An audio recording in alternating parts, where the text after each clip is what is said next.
민주당은 민생 추경안을 신속하게 마련하고 정확하게 집행하겠습니다.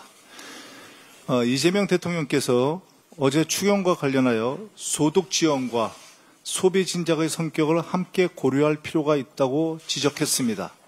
전적으로 공감합니다. 우리 당도 소비와 내수 진작을 위한 민생회복지원금 방식의 추경 편성을 여러 차례 강조한 바 있습니다. 지금 같은 위기 상황에서 엄발의 오줌 누기 정도의 찔끔 추경으로는 효과를 얻기 힘듭니다. 위기 상황에선 확장 재정이 기본입니다. 정부가 더 과감하고 적극적인 추경안을 편성해 주기를 당부합니다. 민주당은 정부가 추경안을 편성하는 즉시 밤을 새워서라도 지급 방식과 대상 등 구체적인 내용을 마련하고 집행할 수 있도록 최선을 다하겠습니다. 민생에는 여야가 따로 없습니다. 국민의힘의 적극적인 협조를 당부합니다. 대한민국을 정상화할 내란 특검, 김건희 특검, 해병대원 특검 등 3대 특검이 본격 활동을 앞두고 있습니다. 하지만 내란 세력의 망동 역시 계속되고 있습니다. 내란 수계 윤석열은 경찰 소환에 불응한 채 거리를 활보하고 있고 요리조리 수사를 거부하던 부인 김건희 씨는 급기야 병원에 입원해버렸습니다. 내란 2인자 김용현은 구속기간 만료를 노리고 법원의 결정을 거부하는 꼼수를 부리고 있습니다. 사태가 이렇게 된 것은 말도 안 되는 이유로 내란 수계를 풀어준 지기현 판사나 노골적으로 김건희를 비호하고 비화폰으로 내란 세력과 내통해온 심우정 검찰총장의 책임이 큽니다. 어제도 말씀드렸지만 3대 특검의 진상규명을 방해하는 그 어떤 시도도 결코 용납하지 않겠습니다. 온 국민이 특검의 수사를 기대하고 있습니다. 민주당은 3대 특검이 완전한 진상규명과 엄정한 책임자 처벌을 할 수 있도록 최선을 다해 뒷받침하겠습니다. 이상입니다. 네, 윤석열 정부의 실정이 대한민국 경제에 남긴 후유증이 끝도 없습니다. 조금 전에 김병주 최고위원께서도 언급하셨지만 스위스 국제경영개발대학원이 발표한 2025년 국가경쟁력 평가에서 한국은 평가 대상 69개국 가운데 27위를 기록했습니다. 지난해 20위에서 7단계 하락한 것입니다. 특히 기업 효율성은 23위에서 44위로 21단계나 추락했습니다. 12.3 내란으로 인한 정치 경제 불확실성이 국가 경쟁력 하락으로 이어진 것이라고 보입니다. 결국 내란 청산 없이는 경제 위기 극복도 요원하다 이렇게 강조를 드립니다. 새 정부 출범에 따라서 시장에서 경제 회복에 대한 기대감이 커지고 그것에 따라서 주가도 많이 오르고 다시 또 환율도 안정이 되고 있습니다. 그렇지만 이것은 어쨌든 우리 국민들이 새 정부에 대한 기대이고요. 실질적으로는 현실은 상당히 녹록지 않은 것이 엄연한 현실입니다. 이란전으로 인해서 대외적인 위기가 심화되고 있고 특히 국제 에너지 가격의 상황이 변동이 굉장히 심각합니다. 거기다가 남부 지역의 철강과 석유화학을 비롯한 우리 주력 산업의 글로벌 과잉 경쟁으로 인한 과잉 생산으로 인한 우리 주력 산업에 지금 심각한 위기가 상당히 오래되었는데도 불구하고 이미 우리가 야당일 때부터 계속해서 이 위기 상황에 대해서 재구조화가 필요하다고 강조를 했습니다만 지난 윤석열 정부에서는 이것을 방치를 한 채 실질적으로 아무런 조치도 한 바가 없습니다. 굉장히 늦었다. 그러나 지금 늦었다고 생각할 때가 더 그래도 가장 빠른 때이기 때문에 조속히 이런 산업공동화 위기에 대응을 해야 되고 또 이 문제들에 대해서 시간이 없다라는 것을 분명하게 인식하고 새로운 정부가 새 정부 이재명 정부가 이런 산업공동화 위기를 극복하는 데 저희가 힘을 합하겠습니다. 거듭 말씀드리지만 말씀드린 이러한 대내외적 위기 상황, 이것은 엄연한 현실이고 국민들의 새 정부에 대한 기대가 상당히 있는 만큼 이런 경제 위기 상황의 극복을 위해서 국정 운영을 총괄할 총리의 인선이 하루빨리 마무리가 되어야 하겠습니다.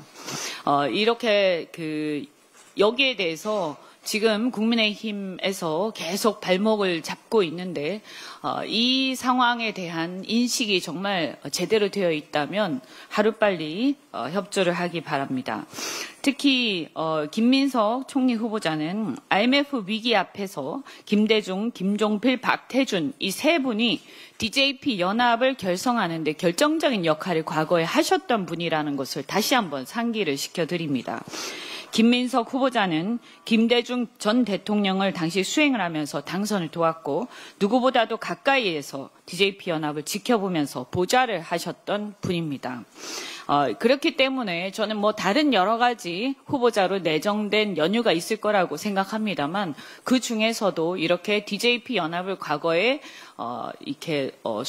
옆에서 보좌를 하면서 이 국난을 극복한, 특히 경제 위기를 극복하는데 역할을 했다라는 것이 지금 대한민국의 경제 위기를 극복하고 또 국민들을 통합해 나가는데 적격자다, 이런 어떤 평가가 있는 게 아닌가라고 생각하고 이 문제들에 대해서 관심을 가지고 김민석 후보자를 지켜봐 주시기 바란다. 이런 말씀을 다시 한번 드리겠습니다. 국민의힘도 이미 사실은 뒤에서는 비공식적인 자리에서는 이틀만 좀 고생하면 되지 않냐, 욕먹고 이틀만 욕먹고 지나가면 되는 일이다, 이렇게들 말씀하십니다. 그런데 지금은 이런 식으로 그냥 국민들 앞에서 마치 검투사 쇼하듯이 이렇게 하는 것은 이제 정치의 잘못된 관행이 아닌가, 이렇게 생각이 됩니다. 특히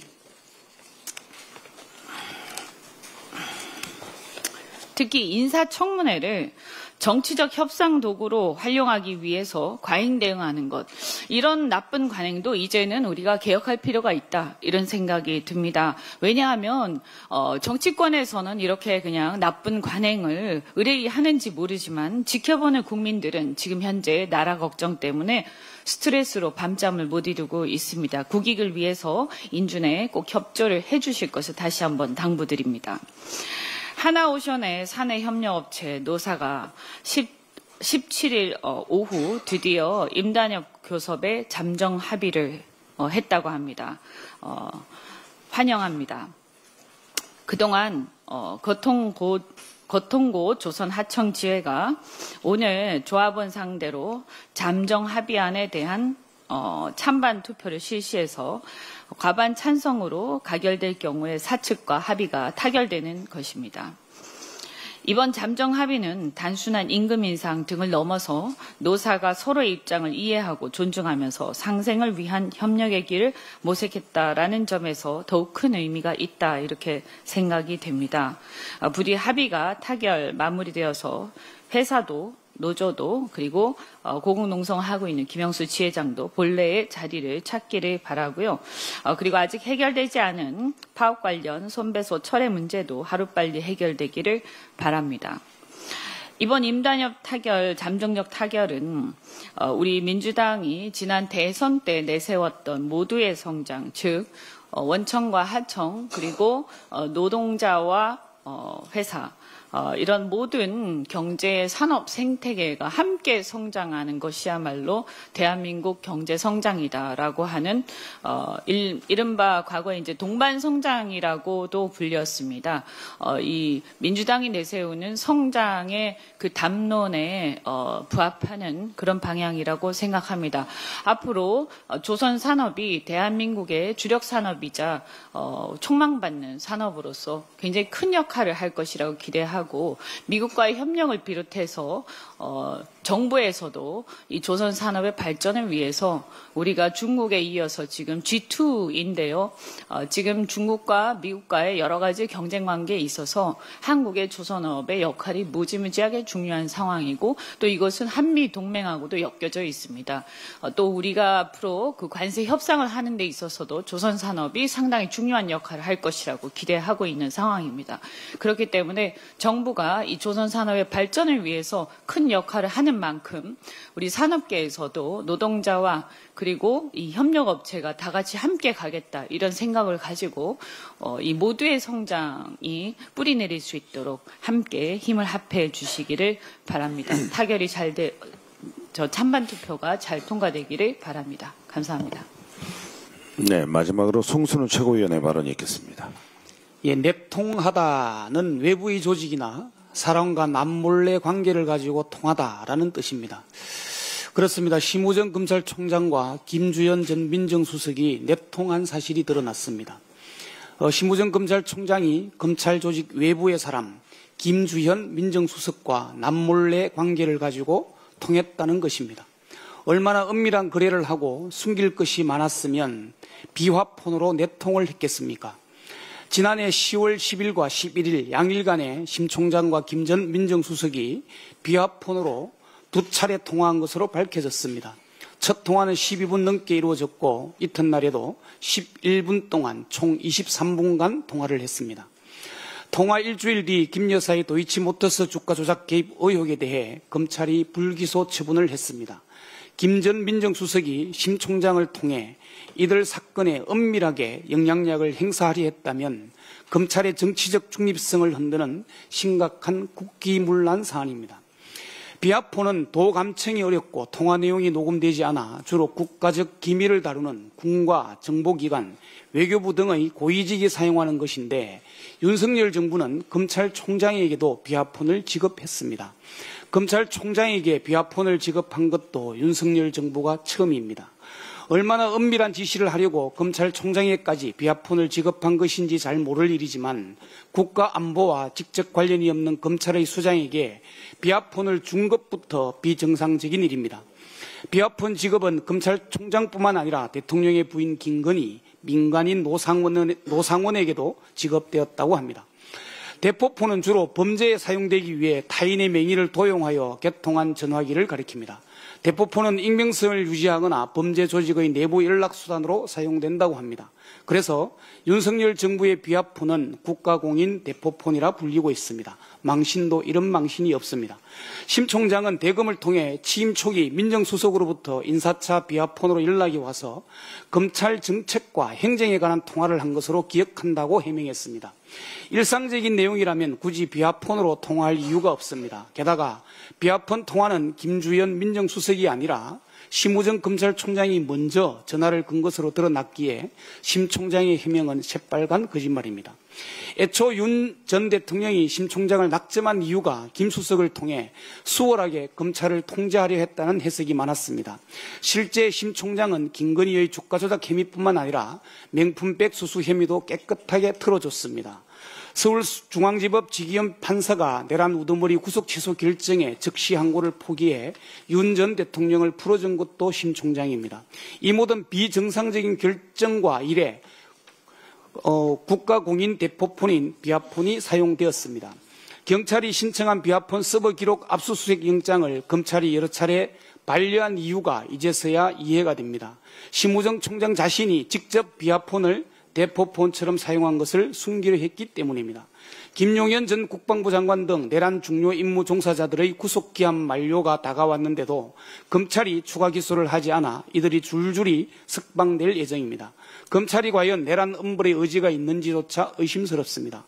그동안 명태균 게이트 수사와 도이치모터스 주가 조작, 무혐의 처분, 비화폰 서버 압수수색 방해, 윤석열 구속 정지 재항고 포기, 내란죄 피의자 추가 기소 불이행 등 심 총장은 윤석열 내란 정권의 충실한 도구였습니다.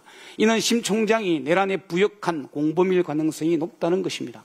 심 총장은 이 모든 일에 책임을 지고 즉각 사퇴하고 특검 수사를 받아야 합니다.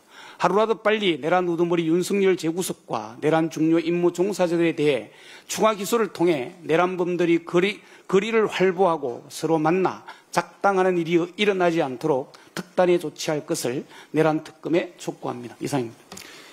네, 이상 발언을 모두 마치고